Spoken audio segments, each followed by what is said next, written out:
Hello दोस्तों, आज हम बात करेंगे कुछ सिंपल एवरीडे हैबिट्स की जो हम सब घर में रोज फॉलो कर सकते हैं। और ये छोटी छोटी जो आदतें हैं ना, ये सिर्फ हमें माइंडफुल ही नहीं बल्कि हमारे एनवायरनमेंट को और हमारे खुद के बजट को भी काफी अच्छा बनाती हैं। So let's talk about sustainability in life the easy and peaceful way. Sustainability का मतलब है कि किसी भी चीज को लंबे टाइम तक हम कैसे अपनी लाइफ में रख सकते हैं, जो कि आजकल की लाइफ में बहुत एक बड़ा टास्क बन गया है, बहुत बड़ा एक चैलेंज हो गया है सबके लिए। So how we can do this one. तो सबसे पहली चीज आती है जो आजकल की क्लॉथ्स के, ड्रेसेस के जो ट्रेंड्स हैं। मतलब ट्रेंड्स इतने फास्ट चेंज होते हैं। एवरी 3 मंथ्स 4 मंथ्स में हम चाहते हैं कि हम नए ट्रेंड के जैसे कपड़े खरीदना शुरू कर दें, और इसकी वजह से हमारे वार्डरोब पूरे भरे रहते हैं। और जब एक बार ट्रेंड चला जाता है तो वापस से उन कपड़ों को हम पहनना भी प्रेफर नहीं करते हैं। कपड़े हमारे डेली लाइफ का एक इम्पॉर्टेंट पार्ट है, तो इसलिए उनको इस तरीके से हमें नहीं खरीदना चाहिए कि जब भी ट्रेंड आया हमने खरीदा, ट्रेंड गया हमने उसे उठा के फेंक दिया। ये बहुत बुरी तरीके से हमारे एनवायरनमेंट को, जो लोग उसे बनाने में अपना खून पसीना लगाए, अपना टाइम दिए हैं, उनके लिए, हमारे पानी को, मतलब ओवरऑल हमारे एनवायरनमेंट के साथ साथ उससे रिलेटेड बाकी चीज़ों को भी काफ़ी इफ़ेक्ट करता है। पहले मैं भी खरीदती थी, अभी मैं कुछ सालों से ये मैंने सीख लिया है कि रीयूज़ करना हमें सीखना चाहिए। अगर ऐसा लगे कि किसी कपड़े से आप अपने बहुत बोर हो गए हैं, उसको आप या तो किसी को दे दीजिए, नहीं तो फिर उसको आप कहीं रख दीजिए अगर वो अच्छे कंडीशन में है। और 2-4 महीने के बाद again you can take out that those clothes, those dresses and you can wear that one, and definitely उसके बाद आपको फिर से बोरिंग नहीं फील होगा। जब भी कपड़े फट जाएं तो उसे थ्रो करने की बजाय हमेशा उसको कुछ ना कुछ रीडिज़ाइन कर लें, या फिर उसको किसी और चीज़ में यूज़ कर लें, किसी कवर्स बनाने में यूज़ कर लें, या किचन के क्लॉथ्स बनाने में यूज़ कर लें। ये एक क्रिएटिव वे भी होता है और this is a part of sustainability. And मैं यही चाहूँगी कि अब से आप एक छोटा छोटा चैलेंजेस करते रहिए। एक पुराना कपड़ा उठाया, उसको या तो अपसाइकिल किया, या तो उसको कुछ ना कुछ क्रिएटिव तरीके से बना करके अपने घर में यूज़ किया। दूसरी हैबिट आती है कि घर का खाना जितना हो सके बनाएं और खाएं, और उतना ही बनाएं जितना आपके घर में यूज़ हो जाए। ये मैं तो बचपन से ही इन चीज़ों को फॉलो करती हूँ, क्योंकि मेरे घर में मेरे पापा वेस्टेज के बहुत खिलाफ थे, जो कि बचपन से मेरे अंदर ये चीज़ें हैं। पानी का वेस्टेज हो या फूड का वेस्टेज हो, कभी कोई चीज़ वेस्ट नहीं किया है मैंने। सो ये मेरे लिए बहुत इजी है। बट मैं जनरली लोगों को देखती हूँ कि बाहर से खाना मंगाया, जो खाया, उसको बचा तो फेंक दिया, पसंद नहीं आया तो फेंक दिया।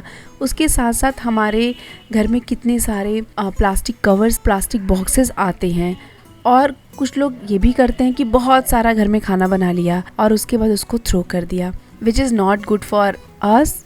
उस फूड का जो फार्मर इतना मेहनत करके, इतने लीटर ऑफ वाटर से वो जो फूड बना है, हमारे प्लेट तक आया है, उसकी इज्जत भी नहीं है, उस खाने की भी इज्जत नहीं हुई, और उसको थ्रो करने से हमारे एनवायरनमेंट पे भी उसका असर पड़ता है। जब भी फूड जो है ना स्टेल हो जाता है, सड़ जाता है, इसे बाहर फेंक देते हैं, उससे गैस निकलती है जो कि मीथेन गैस होती है, और जो हमारे हेल्थ के लिए अच्छी नहीं होती है। तो ये छोटी छोटी सी आदतें हैं जिससे हम बहुत सारे बदलाव अपनी लाइफ में ला सकते हैं, अपने एनवायरनमेंट में ला सकते हैं। घर पे खुद कुकिंग करते हैं तो हमारे हाथ में पोर्शन कंट्रोल होता है। हमने दोपहर में खाना ज़्यादा बना दिया तो उसको रात तक फिनिश कर लें, रात में ज़्यादा हो गया तो उसको सुबह तक फिनिश कर लें। तो फूड क्रिएटिविटी भी होती रहती है, और रीयूज़ भी हम कर सकते हैं क्योंकि वो घर का खाना है। तो इससे फूड वेस्टेज तो कम होता ही है, किचन का बजट भी हमारे कंट्रोल में रहता है। जो खाना हम बाहर से बहुत सारे पैसे में मंगाते हैं, वो खाना बहुत कम पैसे में हमारे घर में बन जाता है, जो कि हेल्दी होने के साथ साथ हमारे लिए काफ़ी अच्छा भी होता है। सो इससे इंस्पायरिंग एक ये चीज़ है कि अपने घर में ऐसे मील्स बनाएं जिसमें नियर बाई ज़ीरो वेस्ट हो। कोशिश करें कि उस फूड को, उस चीज़ को कम्प्लीटली यूज़ कर लें, और जो घर में चीज़ें अवेलेबल हैं उसी से बनाएं। तीसरी हैबिट है बजट फ्रेंडली हॉबीज़ होनी चाहिए।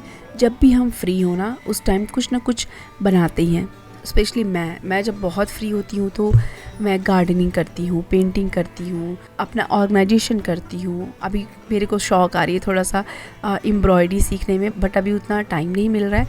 बट मेरा शौक़ उसमें जाग रहा है कि मैं एम्ब्रॉयडरी सीखूँ, कढ़ाई करना सीखूँ। तो वो हमें काम रखता है और एक वो हमारी लाइफ का पर्पस भी हमें याद दिलाता रहता है, हमें हैप्पी रखता है कि हम हमारे अंदर वो बचपना अभी भी है कि हमें जो पसंद है हम उसे कर रहे हैं। तो ये हॉबीज़ प्रोडक्टिव भी हैं और पॉकेट फ्रेंडली भी हैं और इससे हमारा माइंड काफ़ी काम रहता है, तो हम बहुत खुश रहते हैं। और ये क्रिएटिव आदतों को करने से हम अपने घर में एक नई चीज़ भी बनाते हैं जो कि बजट फ्रेंडली भी हो जाती है हमारे लिए। हम किसी को गिफ्ट दे सकते हैं, हम किसी के लिए वो बना सकते हैं। ये एक चीज़ है जो हम अपने हाथ से बनाते हैं तो हमें उसका एक अलग ही सेटिस्फेक्शन होता है जो कि प्राइसलेस होता है। चौथी चीज़ आती है कि ना हो सके अपने आसपास के एरिया में जा रहे हैं तो वॉक करें, और जितना हो सके हम वॉक कर सकते हैं तो हम हेल्दी भी रहेंगे। जहाँ पे हम वॉक नहीं कर सकते वहाँ की तो बात ही नहीं हो सकती है, लेकिन एटलीस्ट अपने आसपास के एरिया में तो ये काम हम कर सकते हैं। सबसे बेस्ट मेरे को लगता है कि अगर आसपास का एरिया है तो हम वॉक करके जाके कोई भी चीज़ लेके आ सकते हैं। उससे एक तो वॉकिंग का काम हो जाता है, मतलब हमारी फिजिकल एक्टिविटी हो जाती है। ट्रांसपोर्ट कोई नहीं यूज़ करते हैं तो पेट्रोल खर्च नहीं होता है, जिसकी वजह से हमारा एनवायरनमेंट भी बचा रहता है। सस्टेनेबिलिटी कोई ट्रेंड नहीं है, ये एक सिंपल सा तरीका है अपनी जिंदगी और नेचर दोनों का रिस्पेक्ट करने का। हर दिन एक छोटी सी हमारी कॉन्शियस चॉइस और धीरे धीरे हमारा प्लैनेट और हम दोनों हील कर सकते हैं और एक दूसरे का केयर कर सकते हैं। जितने भी फ्री और लोकल रिसोर्सेज हैं उनका ही यूज करने की कोशिश करें। एंटरटेनमेंट हो, कोई चीज सीखना भी हो, बेसिक चीजें सब कुछ हम यूट्यूब से सीख सकते हैं। उसके बाद आप चीजों को अलग तरीके से एक्सप्लोर कर सकते हैं। लाइब्रेरी हो या कोई लोकल फ्री इवेंट्स हो, उसमें से जाके हम बहुत सारी चीज़ों को सीख सकते हैं। लेस क्लटर, मोर लर्निंग और सिंपल बैलेंस ही एक बेसिक लाइफ है। So let's live simply, beautifully and kindly. I hope आपको ये चैलेंज पसंद आएगा और आप इसे करेंगे। Thank you so much for watching. Bye bye and take care.